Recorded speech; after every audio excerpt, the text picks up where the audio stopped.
तो आज बात हम करते हैं मलयालम भाषा में बनी हाल फिलहाल की सबसे बड़ी बहुचर्चित फिल्म की बात करते हैं। फिल्म का नाम है ब्रह्मायुगम। ब्रह्मायुगम फिल्म की अगर हम बात करते हैं तो इस फिल्म में मुख्य किरदार में नजर आए थे ममूटी, अर्जुन अशोका और सिद्धार्थ। अगर हम बात इस फिल्म की कहानी की करते तो फिल्म की कहानी जो है वो 17वीं शताब्दी में बेस्ड है।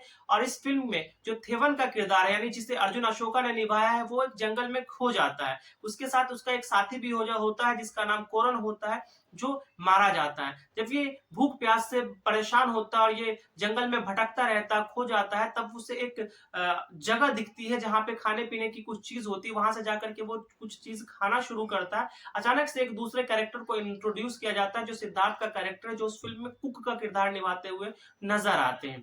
फिर उसके बाद एक तीसरा कैरेक्टर आता है, ममूटी का किरदार जो है वो नजर आता है। ममूटी के किरदार को देखते के साथ ही समझ आ जाता है कि ये फिल्म जो है पूरी तरीके से इनका जो ये कैरेक्टर जो है वो पूरी तरीके से इस फिल्म को बनाने वाला है। इस फिल्म में उनका कैरेक्टर जो है वो बहुत देर तक लगभग 1 घंटे तक की फिल्म जब चलती रहती है तो ऐसा लगता है कि इनका जो कैरेक्टर है वो बहुत तरीके से मिस्टीरियस काइंड ऑफ कैरेक्टर है। इस फिल्म में हॉरर के जो है वो कुछ एलिमेंट है, लेकिन ये हॉरर जो है वो उतना ज्यादा नहीं, आपको उतना ज्यादा डर फील नहीं होगा, लेकिन आपको जो है ये इंगेज करके रखती है। ट्विस्ट एंड टर्न्स बड़े अच्छे हैं। और इसकी बात करते हैं तो किस तरीके से जब वो थेवन जो है उस हवेली में चला जाता है, ये लोग उनको अपने साथ रख लेते हैं, किस तरीके से थेवन के साथ थोड़े थोड़े टाइम के बाद जो है कुछ चीजें होती रहती है जो उसकी आजादी को छीन लेती है और वो चाह कर भी वहां से बाहर नहीं निकल पाता। तो पूरे फिल्म की कहानी यही है कि क्या थेवन का जो किरदार है वो उस हवेली से बाहर निकल पाएगा, उस जंगल से निकल पाएगा या नहीं निकल पाएगा, इसी के ऊपर बेस्ड है। उसके साथ उसको वहां से निकलने में उसको क्या क्या परेशानियों का जो है वो सामना करना पड़ेगा,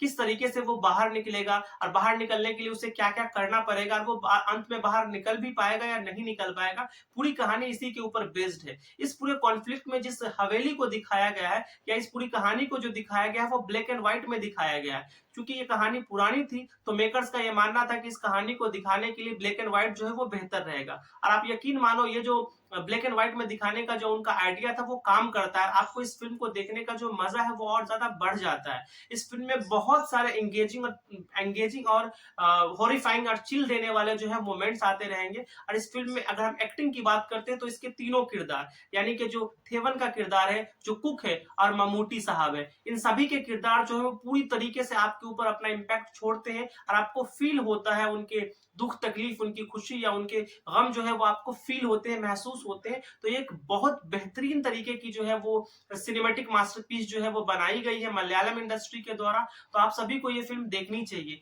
ये फिल्म जो है वो हिंदी डब में ओटीटी पे अवेलेबल है, सोनी लिव पे। तो आप सभी लोगों को इस मूवी को जरूर देखना चाहिए और एक्सपीरियंस करना चाहिए एक बेहतरीन मास्टरपीस की, जिसकी